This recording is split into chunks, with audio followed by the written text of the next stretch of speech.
Well, there's no patch for this.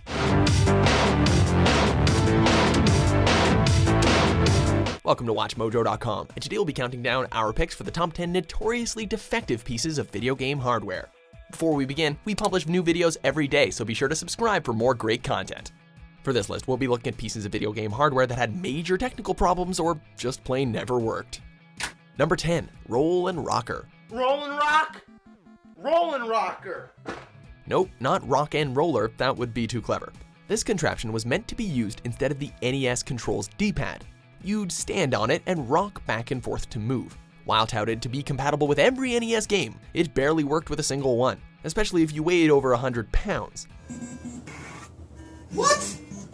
You still had to use the controller, of course, to press the A and B buttons. So, if you were doing that, why would you just not use the D-pad instead of struggling with this unwieldy piece of plastic? Even if it worked, the roll and rocker was pretty much useless. Each game responds differently, but none of them work.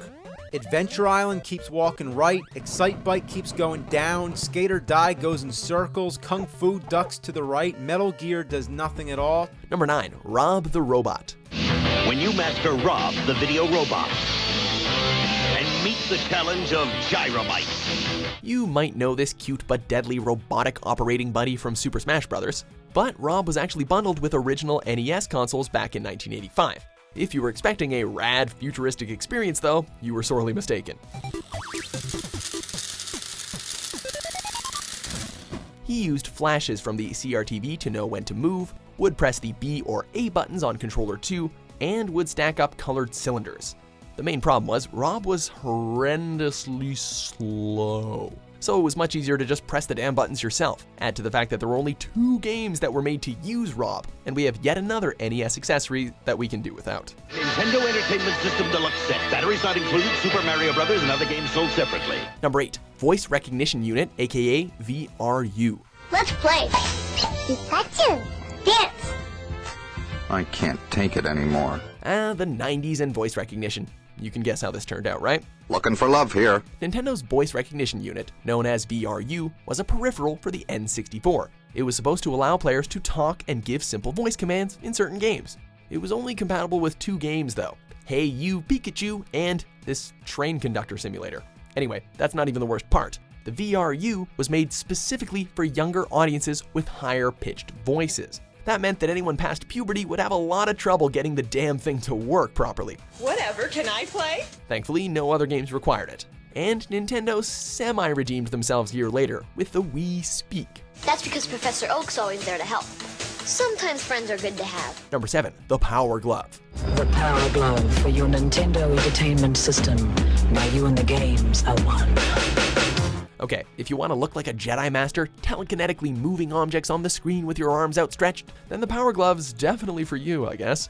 While wearing it, after setting up the sensors around your TV, you could control the game using fist clenching, finger wagging, or hand waving. Well, in theory anyway. Oh my god, I am getting tired. I'm so tired. Despite an awesome design and concept, motion sensors in the late 1980s just really weren't all that good, leading to trouble controlling nearly every game. The Wizard made it look really easy, but that glorified ad kept the truth hidden well enough to sell the accessory. That wasn't even enough though, and thankfully the Power Glove was discontinued less than a year later. I love the Power Glove. It's so bad. Number 6, Atari Mindlink. Get ready for the amazing Atari Mindlink, an exciting and unusual new way to operate Atari home computers. If you thought having a robotic friend in the 80s was too ambitious for its time, you ain't seen nothing yet.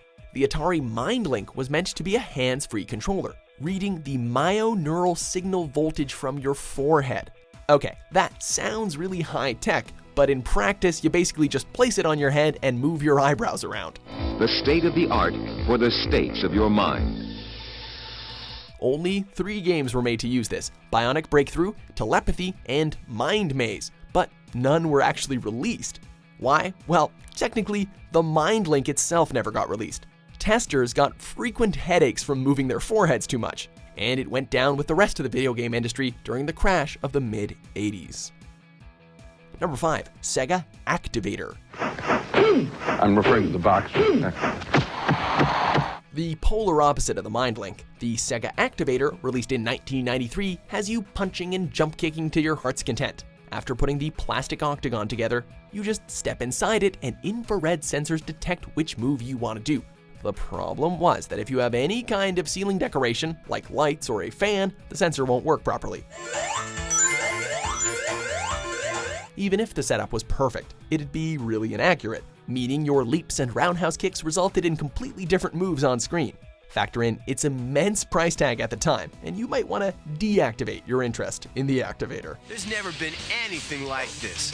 Jump into the action with the Activator. Number 4. Atari 5200 controller. In comparison to the other control devices on this list, the Atari 5200 controller wasn't as innovative, but it still managed to fail spectacularly. Not only that, it's thought to be the main cause of the 5200's commercial downfall. The new Atari 5200 Super System is here, with a controller so advanced it plays arcade. It was supposed to be an upgrade on the Atari 2600 controller, offering 360-degree analog control instead of the regular 8-directional control. It came with a number pad also, and the now essential pause button, which was pretty cool at the time. Unfortunately, the joystick wasn't self-centering, using rubber centering instead of springs, and the firing buttons were just too soft. This led to 9 different controller revisions and third-party developments, but it was all discontinued as Atari focused on the 7800. It even does something no arcade game can. Telephone! It's Judy! Number 3. Konami Laser Scope. The laser scope. You put it on, look through the crosshairs at the picture, and give it a voice command. The Laser Scope was meant to be an alternative to the boring NES Zapper. Just put on the headset and yell fire to shoot at the screen. It was actually supposed to make your gaming experience quieter, as the game audio came through your headphones. But ironically, and I'm sure you could figure this out, having to yell every time you wanted to shoot made it way worse. Fire! In some of these games, you needed to be shooting constantly. Add to the fact that basically any noise the mic picked up caused it to fire, even background noise, and the device became completely ineffective. As a plus though, the headphones were advertised to be compatible with Walkmans, but God help you if you decided to wear these in public, even in the 90s. Fire! Fire! Fire! Fire! Fire! Fire! Fire! Number 2. Xbox 360. Being that it's red leads me to believe that something is very wrong. Just when you thought you were free of the maddening blue screen of death, Microsoft came out with a sequel, the Red Ring of Death. Seeing the 3 rings appear on your brand new Xbox 360 was always heart-dropping.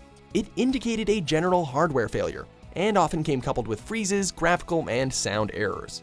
I think we could have $1 billion problem here. Failure rates for the console were reported as high as 33% according to retailers, with a repair shop in the UK reportedly receiving 2,500 defective consoles daily. In a watershed moment, Microsoft's management decided to pay for the shipping and repairs of the faulty Xbox 360s. The high cost of $1.15 billion was a blow to the company, but that move is thought to have saved the Xbox franchise. We were a wealthy company who could afford to do that. Sure. But not even hesitating because the brand was more important. If we hadn't made that decision there and then and tried to fudge over this problem, then the Xbox brand and Xbox One wouldn't exist today. Number 1. Amstrad GX4000. The Amstrad GX4000, mostly unheard of outside of the UK, mostly unheard of inside of the UK. Amstrad's jump into the console market did not go as planned with this upgrade of their 8-bit CPC. Released in 1990, it was much too late to the party, as the 16-bit era was just around the corner, but the kicker was its cheap power supply unit. For whatever reason, you had to plug the wire into your console before plugging it into the wall. Unplugging it from the console first or plugging it into the wall first risked either frying your unit or straight up exploding it. Yeah, you heard right. Your console's power supply could explode. There were warning labels on the power supply to alert users, but eventually those wires weren't recommended to be used at all. It's kind of a good thing this system failed at retail. And given the small size of the software library, they make an ideal collector's piece, even if you're unlikely to ever own Chase HQ 2. Do you agree with our picks? Check out these other great clips from WatchMojo and subscribe for new videos every day.